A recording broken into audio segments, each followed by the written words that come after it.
उत्तराखंड के सीएम पुष्कर सिंह धामी ने रविवार को रिखड़ी खाल पौड़ी गढ़वाल में आयोजित शहीद स्मरण समारोह में 102 करोड़ से अधिक की विभिन्न योजनाओं का लोकार्पण और शिलान्यास किया और अमर बलिदानियों, स्वतंत्रता संग्राम सेनानियों के परिजनों को सम्मानित किया।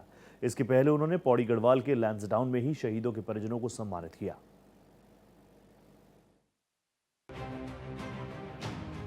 पहले लैंसडाउन और अब रिखड़ी खाल, दोनों जगहों पर सैनिकों के सम्मान के प्रति समर्पण का वही भाव दिखा जो उत्तराखंड के मुख्यमंत्री और सैनिक पुत्र पुष्कर सिंह धामी के व्यक्तित्व की पहचान बन चुका है।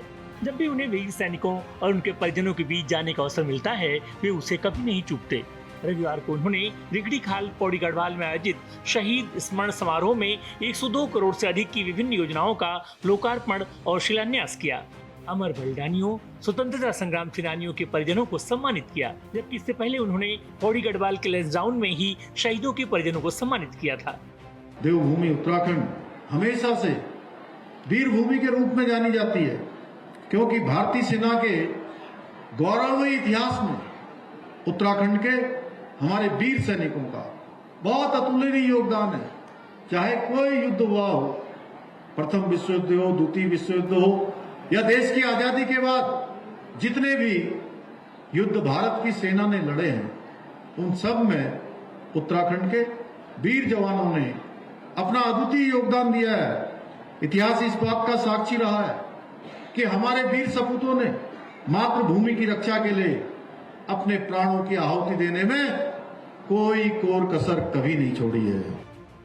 इस अवसर पर उन्होंने कहा कि वीर सैनिकों के प्रति हमारी संवेदनशीलता केवल शब्दों में नहीं बल्कि सरकार की हर नीति में झलकती है। इस अवसर पर मुख्यमंत्री पुष्कर सिंह धामी ने उपस्थित जनसमूह के साथ प्रधानमंत्री नरेंद्र मोदी के मन की बात की कार्यक्रम को सुना, जिसमें प्रधानमंत्री ने स्वच्छता, सरदार वल्लभ भाई पटेल, राष्ट्रगीत वंदे मातरम, भारत में कॉफी की गुणवत्ता और महान क्रांतिकारी कोमाराम भीम जैसे विषयों पर प्रेरक विचार साझा किए।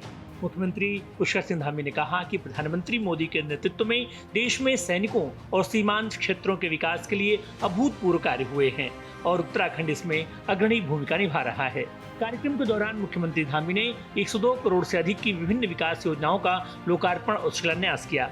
इनमें 46 करोड़ की योजनाओं का शिलान्यास और 56 करोड़ की योजनाओं का लोकार्पण शामिल रहा। उन्होंने कहा ये सभी परियोजनाएं रिखड़ी खाल और आसपास के क्षेत्रों के समग्र विकास में मील का पत्थर साबित होंगी।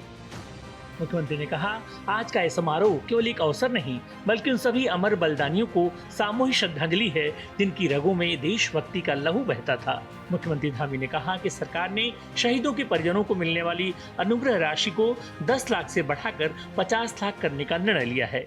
इसी प्रकार वीरता पुरस्कारों की राशि में भी ऐतिहासिक वृद्धि की गई है ताकि हमारे वीर सैनिकों के पराक्रम को उचित सम्मान मिल सके। उन्होंने बताया कि देहरादून के गुनियाल गांव में भव्य सैन्य धाम का निर्माण अंतिम चरण में है, जो शीघ्र ही जनता को समर्पित किया जाएगा। ये सैन्य धाम हमारे वीर जवानों की बलिदान गाथा का जीवंत प्रतीक होगा। Bureau report.